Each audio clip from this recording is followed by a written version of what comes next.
Allah Subhanahu taala Bəqərə surəsində buyurur ki: "Əm kuntum şuhada iz hadara Yaqubul maut." Siz Yaqubun ölüm ayağında olmasına şahit olmusunuzmu? Ölüm ayağında. Ölüm ayağında neye vəsiyyət edir? En büyük vəsiyyəti, o da tövhiddir. A'zamul vasaya. En büyük nəsihət, en büyük vəsiyyət de tövhid. Ve övladlara koyulacak en büyük şey odur. Allah diyor ki: "İz hadara Yaqubul maut." Yani ölüm ayağındaydı Yaqub Aleyhisselam. Bu diyor ki: "İz qâle li benihi." Öz evlatlarına dedi. İmtihan ediyorlar.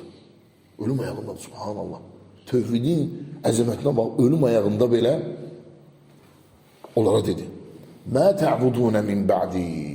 Məndən sonra nə ibadət ediniz? İxtibar elədi onlar.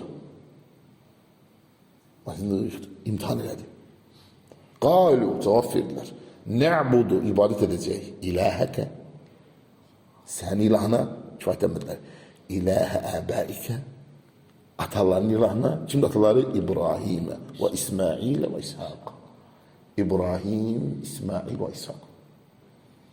Fikir verin, Allah Subhanahu Teala bu ayette İsmail'i de ata adlandırdı. İsmail'i de ne adlandırdı? Bakmayın, İsmail Yaqub Aleyhisselam neydi? Əmisi. Aydındır. Çünkü əmi ata əvəzidir. Ata yarısıdır. Aydındır. Aslında ataların, sen ataların İbrahim, İsmail ve İshak. Aslında o İshak'ın oğludur. İsmail'in oğlu değil. İsmail'dir o dahil oldu. İlahen vahide. Tek olan ilah. Ve nehnu lehu muslimun. Ve biz ona teslim olanlar.